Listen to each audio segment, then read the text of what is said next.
Hello बच्चों, चलिए प्रश्न को पढ़ते हैं और समझते हैं। थीटा का वह वास्तविक मान जिसके लिए 1 + आयोटा कॉस थीटा बटा 1 - 2 आयोटा कॉस थीटा एक वास्तविक संख्या है और निम्नलिखित में से कौन सा है। और थीटा के लिए हमें ये चार विकल्प दिए गए हैं जिनमें से हमें सही विकल्प बताना है। प्रश्न को हल करने से पहले हम लिख लेते हैं प्रश्न के लिए मुख्य अवधारणा। तो प्रश्न के लिए मुख्य अवधारणा जिसकी सहायता से इस प्रश्न को हल किया जाएगा।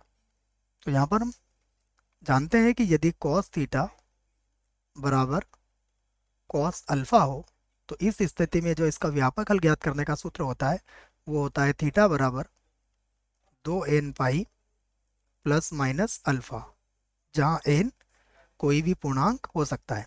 तो ये सूत्र हमें याद है। एक और मुख्य अवधारणा पर विचार कर लेते हैं। देखो, हम जानते हैं कि सम्मिश्र संख्या को हम z बराबर x प्लस आयोटा y से व्यक्त करते हैं, जहाँ x और y कोई भी वास्तविक संख्या हो सकता है। अब यहाँ देखिए, यदि x का मान 0 हुआ तो ये पूर्ण रूप से काल्पनिक संख्या हो जाएगी, यूँ कह सकते हैं आप।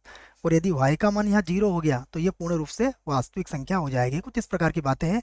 यदि हमसे पूछा जाए कि z जो है वो क्या है, वास्तविक संख्या है, तो z वास्तविक कब होगा बच्चों? जब y का मान हम क्या रख लेंगे, यहाँ पर 0 रख लेंगे, मतलब आयोटा का जो गुणांक रखेंगे वो हम 0 रख लेंगे, तो हमें क्या मिल जाएगा, z सदैव एक वास्तविक संख्या मिल जाएगा। कुछ इस तरह की बातें हम यहाँ पर करेंगे। तो आइए इस को मैं z के बराबर मान लेता हूँ और इस प्रश्न को हल करता हूँ। तो यहाँ से हल करेंगे इस प्रश्न को। ठीक है, ये यहाँ से हल करते हैं तो इसको मैं z के बराबर मान लेता हूँ।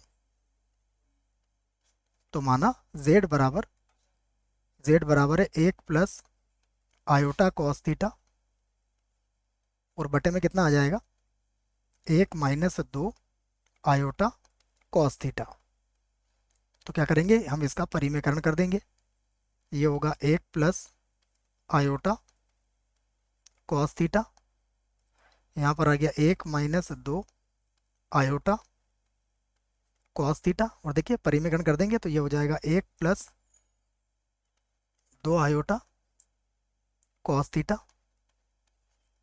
और यहाँ भी बन जाएगा 1 + 2 आयोटा कॉस थीटा। तो फिर से लिख लूंगा मैं, z बराबर, यहाँ से लिख लेते हैं z बराबर, सबसे पहले देखिए एक से गुणा करेंगे तो ये हो जाएगा 1 + 2 आयोटा कॉस थीटा, फिर प्लस इससे गुणा करेंगे तो ये हो जाएगा iota cos theta, iota cos theta. फिर गुणा करेंगे तो आयोटा आयोटा माइनस 1 हो जाएगा, तो माइनस का दो और कॉस स्क्वायर थीटा हो जाएगा ये। और पूरे के बटे में सूत्र बन जाएगा a + b a - b, तो ये हो जाएगा 1 का वर्ग, और ये हो जाएगा -2 आयोटा, और क्या है, कॉस थीटा, और पूरे का भी क्या हो जाएगा, वर्ग। फिर से लिख लेते हैं z बराबर, यहाँ से देखेंगे आप तो ये बनेगा हमारा, देखिए 1 - 2 cos square theta, 1 - 2 cos square theta, ठीक है ना, एक भाग तो ये हो जाएगा, और ये 2 आयोटा कॉस थीटा और 1 आयोटा कॉस थीटा मिलके कितना हो जाएगा, 3 आयोटा कॉस थीटा। और पूरे के बटे में देखिए, 1 का वर्ग 1 होता है, 2 का वर्ग कितना हो जाएगा, 4, आयोटा का वर्ग क्या हो जाएगा, -1, तो ये हो जाएगा +4, और यहाँ पर बन जाएगा कॉस स्क्वायर थीटा। अब हम इसको अलग अलग करके लिख लेते हैं। तो z बराबर 1 - 2 कॉस स्क्वायर थीटा बटे में हो जाएगा 1 + 4 cos square theta plus iota, यहाँ पर आ जाएगा 3 कॉस थीटा, और बटे में आ जाएगा 1 + 4 कॉस स्क्वायर थीटा। ये z का मान है। चाहे तो हम इसे समीकरण 1 बना सकते हैं। क्या हमने समीकरण बनाई है? बिल्कुल नहीं बनाई है। अब हमसे क्या कहा गया है इसको समझते हैं हम। तो प्रश्नानुसार